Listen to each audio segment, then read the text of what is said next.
All right, so there is a lot in this gameplay trailer with the release date, of course. If you missed it, it's 9/9/22. And a lot to go over. So much that I may need 2 videos for this.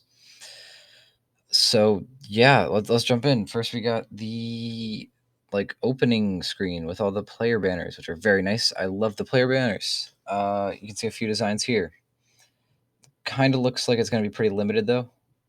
We don't know if there's going to be like colors or color palettes that you have to pick from, but very very nice. I do think that is a good addition.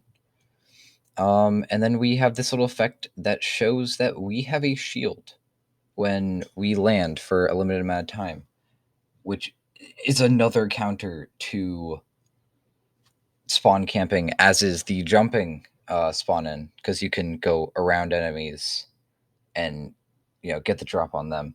So yeah, I think these are very nice ways to avoid that. Up at the top, as usual, we have the bar showing all the players, if they are alive or not, and if their ultimates are ready.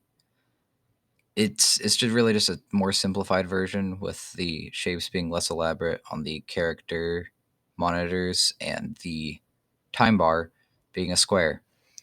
Also, the weapon models look a little strange here, like something straight out of a fan made thing, which is interesting.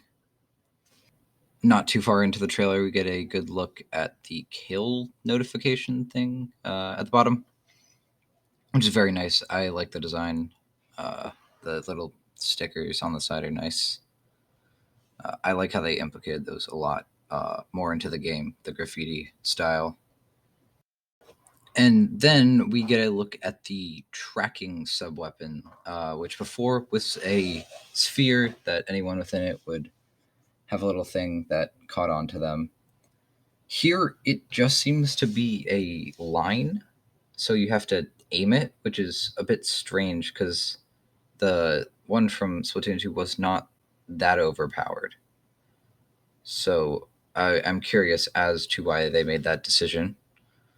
Next is this our first special that we get to see, which is the Inkzooka. Pretty much what we expected. It's got a little nice spiraling animation with the 3 balls spiraling. Get 3 shots with it. Nothing really unexpected. I don't think the spiral is going to really affect how it acts as opposed to just how it looks. But that is very nice. You can see it getting some kills there and how it lands and hits and the impact explosion and all that good stuff. The player with the Inkzooka dies pretty quickly after activating their special, and we get to see this nice little kill screen, which I think is good. It's not too far from the one we currently have, and that's not bad. You can see the abilities, and it's kind of nice because we can see, how many stars and what abilities these kinds of gears have, specifically for this guy. But it's fine. Gotta start somewhere. We also have the respawn bar, which I like a lot because it drains. I think that's cool. Yeah. And then pretty much right after it, we get to see another one, which is a vacuum. It looks like a vacuum, although it doesn't seem to be actually like sucking anything up. It's just a cool charging animation. And then it shoots a thing that explodes. Yeah, it looks pretty good as it is a one shot. Um, and the explosion probably will be as well. It has like the radius effect they'd get on like a splashdown or something, but not too much more on that one. And then finally, we get to see some bow action, which people I think have wanted because how's it going to operate? This weapon is actually called the Stringer, uh, which we know from a tweet by Splatoon Twitter. Yeah. Uh, and it's like a roller, as if you jump, it goes vertically, and if you don't, it goes horizontally. But you can change that while you're charging.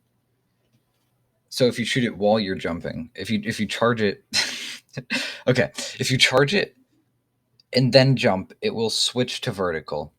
If you charge it and don't jump, it'll stay horizontal. If you charge it, jump, and then land, it'll go back to horizontal, but it'll have a window where it's vertical. Basically, is what we gather from this little clip here. We then switch perspectives because this is a private match, and we see someone using the Spider-Man. Oh, I still don't know what that one's called.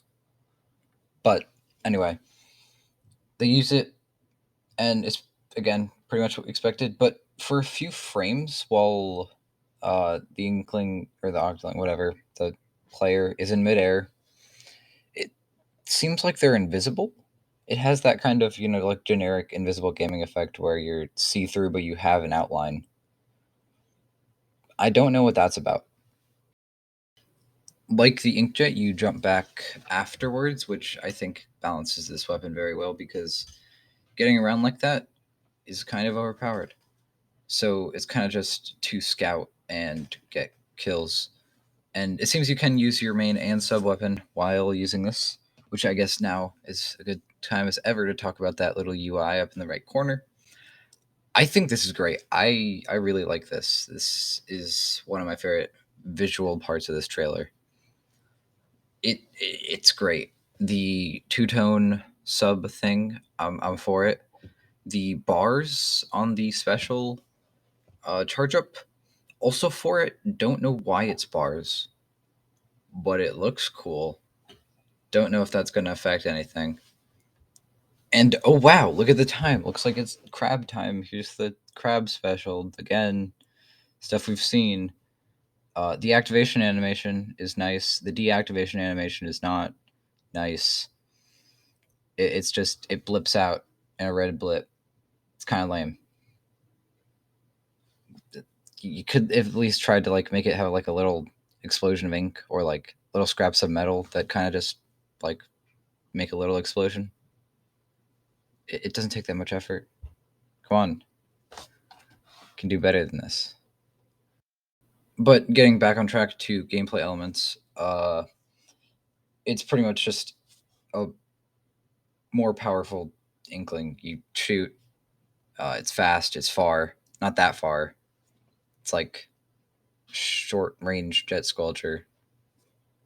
You can make an explosion like a bomb, and you can roll around like you're swimming in ink. Yeah, nothing extraordinary. It's a crab. Wow. Also, you can see this little X effect when your teammate kills an enemy, which I think is nice. Or it could be the assist effect, but we didn't see this person get an assist. So, kind of difficult to pin that. But yeah, that's there too. After this, we see the Killer Whale 5.1. These are little killer whales, I guess, that fire two at a time. There's six of them, and both fire at the same place in like a triangle formation. They kind of form a point a little bit. So that's like pretty powerful for getting kills that you didn't mean to, but it will lock onto one enemy that you're facing, which is good because you have three chances to hit them. Just make sure they're not, dodging all over the place, and you can hit them. That's all I'm going to cover for now because, wow, we are coming up on the 10-minute mark, man. And we're only about halfway through the trailer. So I think, yeah, I'm going to make another video for this. If you liked it, thanks. Guess you could leave a like or subscribe. Not asking you to. Just, it's an option.